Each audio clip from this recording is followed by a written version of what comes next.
Hello D students, और फिर से आप सभी लोगों का टारगेट गुरुकुल पे स्वागत है। मैंने आपसे प्रॉमिस किया था, आपसे वादा किया था कि स्कॉलरशिप की छोटी छोटी अपडेट जानकारी कुछ भी आपका आएगा मैं आपको वीडियो के माध्यम से अपडेट कर दूंगा।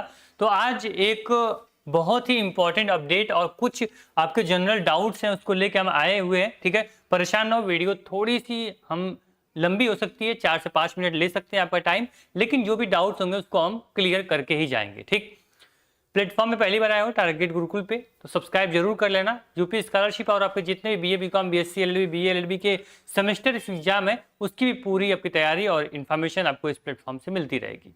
टेलीग्राम और व्हाट्सएप से नहीं जुड़े हो, आप डिस्क्रिप्शन बॉक्स चेक कर लेना, वहाँ पे लिंक दी गई है, वहाँ से आप ज्वाइन कर लीजिए। बाई चांस अगर यूट्यूब की नोटिफिकेशन आपको नहीं मिलेगी तो व्हाट्सएप और टेलीग्राम पे जब नोटिफिकेशन भेजी जाती है वहाँ से आपको मिल जाएगी। चलिए, सबसे पहली बात है सर कि यहाँ पे स्कॉलरशिप का फॉर्म आपका आ चुका है, आपको पता है।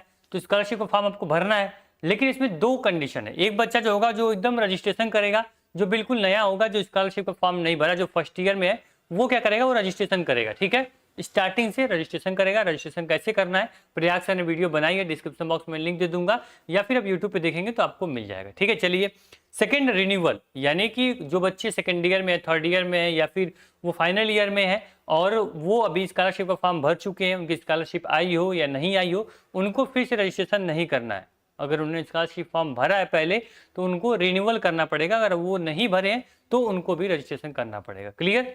अब ऐसा नहीं कि आपको स्कॉलरशिप, मैं बार बार बोल रहा हूँ, अगर नहीं आई है तो आप फिर से जाओगे रजिस्ट्रेशन करने, फिर नया आईडी बनाओगे, ऐसा नहीं है।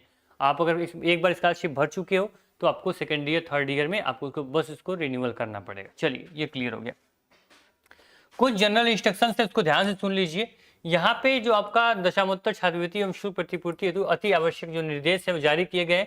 आज ही जारी हुई नोटिफिकेशन देख लो, क्या इसमें है मेंशन है वो देख लीजिए। जाति प्रमाण पत्र अनुसूचित जाति अनुसूचित जनजाति के अतिरिक्त अन्य श्रेणी का प्रमाण पत्र 3 वर्ष की अवधि से अंदर ही होना चाहिए। यानी कि आप एक चीज देख लेना सर कि जो आपका यहाँ पे क्या है, जाति प्रमाण पत्र जो कास्ट सर्टिफिकेट है, और जो आय प्रमाण पत्र, नीचे आप पढ़ेंगे तो इसमें भी वही चीज सेम लिखी रहेगी कि जो आपका जाति और आय होगा उसको आपको जो 3 वर्ष की अवधि से पुराना नहीं होना चाहिए, 3 ईयर का आपका होना चाहिए। क्या है, 3 ईयर से आपका ज्यादा का नहीं होना चाहिए। समझ में आया? ठीक, अब जैसे स्कॉलरशिप फॉर्म भरने जा रहे हो तो ये चीज देखो कि भाई मेरा जो आय है, इनकम सर्टिफिकेट है, जो हमारा कास्ट सर्टिफिकेट है, वो 3 साल से पुराना तो नहीं हो गया है। अगर हो गया है तो कोई टेंशन की बात नहीं है, उसको फिर से आप लोग अप्लाई कर दो। 10 से 15 दिन में, अब तो बहुत जल्दी आपका यहाँ पे इनकम सर्टिफिकेट, कास्ट सर्टिफिकेट आ जा रहा है ऑनलाइन, तो आप एक बार अप्लाई कर दो, आपके पास टाइम है तो आपका फिर से नया बन के आ जाएगा। ठीक, अब ये सर पे हाथ मत रख लेना कि 3 साल पुराना हो गया, मेरा 4 साल का हो गया, अब मैं क्या करूँ। ठीक है, टेंशन मत लो, फिर से कर सकते हो। ठीक, एक और डाउट है सर कि मान लीजिए कि बाई चांस कोई ऐसा भी छात्र है, ठीक है, जिसके मतलब पिता नहीं, बहुत बच्चे बोलते सर मेरे पिता नहीं है, लेकिन मैं कैसे अपना किसका इनकम सर्टिफिकेट लगाऊं, किसका यहाँ पे आय प्रमाण पत्र लगाऊं। तो यहाँ पे क्लियर लिखा गया है कि पिता माता अभिभावक का आय प्रमाण पत्र 3 वर्ष की अवधि का ही मान्य होगा।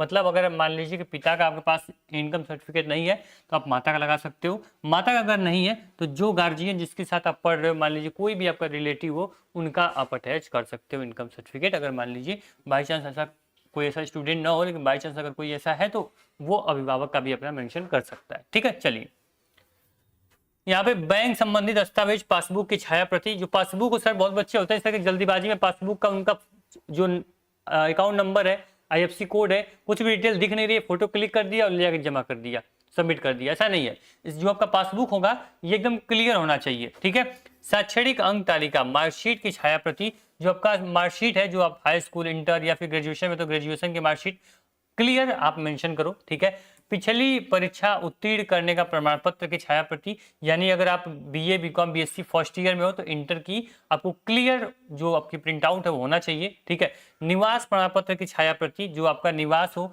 वो भी आपके पास होना चाहिए। शुल्क, यहाँ पे जो आप शुल्क का जो आपका यहाँ पे पावती की जो आप छाया प्रति, जो शुल्क की रिसिप्ट मिली होगी उसका प्रिंट आउट, आधार कार्ड की छाया प्रति, आधार कार्ड यदि 2 कक्षाओं के बीच में गैप है तो यहाँ पे आपको क्या करना पड़ेगा, यहाँ पे स्वप्रमाणित, यहाँ पे शपथ पत्र यानी जिसे बोलते हैं गैप सर्टिफिकेट भी बोल सकते हो, ठीक है, उसको आपको मेंशन करना है। ठीक, अब एक चीज का ध्यान देख लेना यहाँ पे कि जो यहाँ पे इंपॉर्टेंट डॉक्यूमेंट यहाँ बताए हैं बस यही डॉक्यूमेंट आपको लगने वाले हैं। ये डॉक्यूमेंट आपके पास नहीं है तो आप बनवा सकते हो। जैसे निवास हो गया, निवास के लिए अप्लाई कर दो।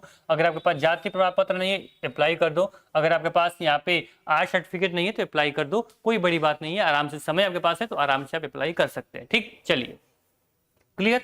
अब यहाँ पे एक चीज मैं बता दूं आप लोगों को कि यहाँ पे एक और इंस्ट्रक्शन जो आप पूछ रहे थे हमसे वो चीज दिखाया था। देखो यहाँ पे क्लियर लिखा गया था कि यहाँ पे जब तक माता पिता में से कोई एक है, ठीक है, तो क्या करना है, माता पिता जैसी भी स्थिति हो उनका जो यहाँ पे आय होगा उसको लिया जाएगा। यानी फादर मान लीजिए आपके टीचर है तो आप अगर मदर का लगा दोगे तो फिर वो आपका फादर का ही दोनों का मान्य होगा। ठीक है, दोनों का लिया जाएगा। ठीक है, ऐसा नहीं है कि यहाँ पे कि आप मान लीजिए कि फादर आपके टीचर है तो बहुत चालाकी करोगे कि मैं मम्मी का लगा देता हूँ धीरे से मेरा काम हो जाएगा। ठीक है, ऐसा नहीं है।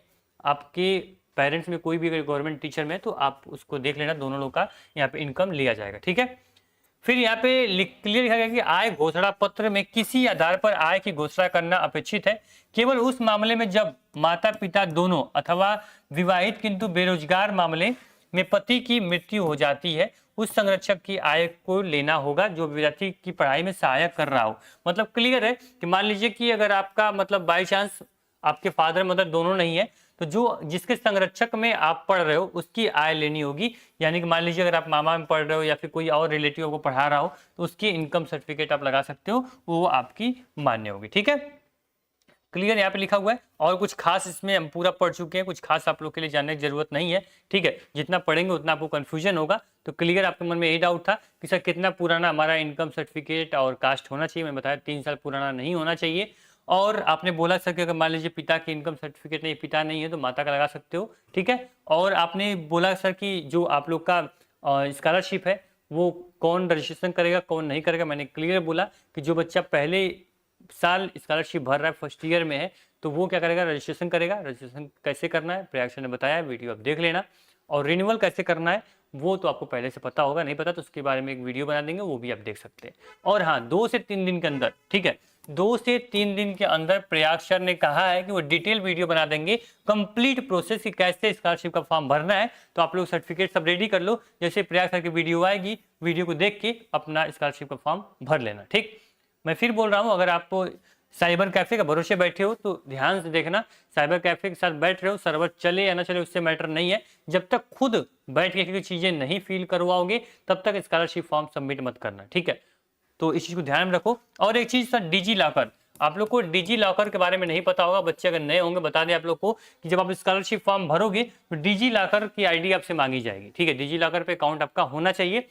डिजी लॉकर अकाउंट पहले बना लो, बहुत बड़ी बात नहीं, आधार कार्ड डालोगे, अपना नंबर डालोगे, डिजी लॉकर में अकाउंट बन जाएगा। डिजी लॉकर क्या होता है अब सबको अब तो पता होना चाहिए, आप लोग एक नई जनरेशन के हो। ठीक है, डिजी लॉकर में आपको सारे जो डॉक्यूमेंट है, जो आपका आधार कार्ड हो गया, आपके सारे मार्कशीट हो गए, जो भी आपका एबीसी आईडी हो गया, वो सब कुछ आपका डिजी लॉकर में ही आपका होता है। आराम से बहुत सारे वीडियोस यूट्यूब पे मिल जाएंगे कैसे बनाना है। अगर आप लोग की डिमांड होगी तो आप कमेंट कर देना, डिजी लॉकर पे अकाउंट कैसे बनाना है वो भी आपको टारगेट गुरुकुल पे बता दिया जाएगा। ठीक, चलो क्लियर है। स्कॉलरशिप डॉक्यूमेंट जो मैंने बताया ये देख लेना, और ये डॉक्यूमेंट का जो सर आपका स्क्रीनशॉट होगा ये ले लो, या फिर मैं ये जो पीडीएफ होगा अपने व्हाट्सएप ग्रुप और टेलीग्राम में भेज दूंगा, वहां से आप खुद देख सकते हो। चलो ठीक है, आप बता दें आप लोग को स्कॉलरशिप का फॉर्म भर लोगे। एक दिक्कत बच्चों को आ रही थी, सर क्लासेस जल्दी और तेजी से चलाइए क्योंकि हमारे एग्जाम आने वाले। बता दें आप लोग को कि टारगेट गुरुकुल पे आपका 1 से 2 दिन, यानी हो सकता है कि नवरात्रि यानी कि 2 और 3 तारीख को क्लासेस डिस्टर्ब हो सकती हैं।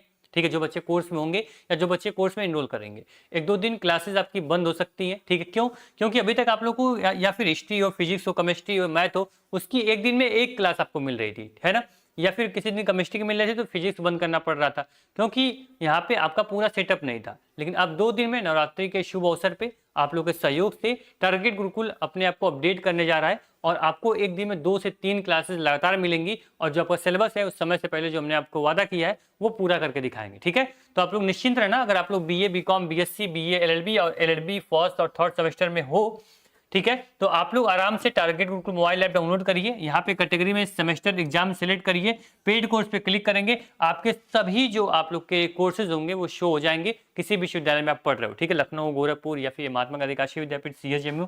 और यहाँ पे हेल्प का सेक्शन है, इस पर क्लिक करेंगे तो हमारे व्हाट्सएप पे आप चले जाएंगे और अपने डाउट को पूछ सकते हैं। हालांकि व्हाट्सएप के बहुत सारे ऐसे बच्चे थे, एक साथ उन्होंने मैसेज कर दिया, और व्हाट्सएप क्या किया भाई, आपको एक वहाँ पे होता है ना रिस्ट्रिक्शंस लगाना कि आपको रिप्लाई नहीं कर पाओगे, अभी वो भी हमारे साथ चल रहा है। तो कोई दिक्कत नहीं, जो समस्याएं आती है उसका समाधान भी हम ढूंढ लेते हैं। आपको एक और आपके नोटिफिकेशन मैंने भेजा होगा एक नंबर, उस नंबर पर अपनी समस्या पूछ सकते हो, ठीक है। जैसे ये व्हाट्सअप अपना रेगुलर यूज में आ जाएगा, आप इस पर भी सवाल पूछ पाओगे, ठीक। चलिए, तो ऐप डाउनलोड कर लेना, BA BCom BSc LLB किसी कोर्स ज्वाइन करना ज्वाइन कर लेना। और हाँ, अगर मोबाइल ऐप डाउनलोड किए हो ना, तो आपको कोई इन्फॉर्मेशन अपडेट कुछ भी आपसे मिस नहीं होगी, क्योंकि जो भी अपडेट इन्फॉर्मेशन रहती है वो आपको नोटिफिकेशन में हम सेंड कर देते हैं। सर स्कॉलरशिप का फॉर्म आ गया, स्कॉलरशिप का स्टेटस ऐसे चेक कर सकते हो, अब इस दिन आपकी स्कॉलरशिप आ सकती है, ये आपको जानकारी इंपॉर्टेंट है, सब कुछ आपको बताते हैं। एग्जाम आपका शुरू हो गया, सेमेस्टर एग्जाम ऐसे पढ़ो, पूरी जानकारी आपको एक एप्लीकेशन मिल जाएगी, इसलिए इसको वन स्टॉप सोल्यूशन हम लोग बोलते हैं। चलिए, बहुत बहुत धन्यवाद। ऐप की लिंक और व्हाट्सएप टेलीग्राम की लिंक डिस्क्रिप्शन बॉक्स में है,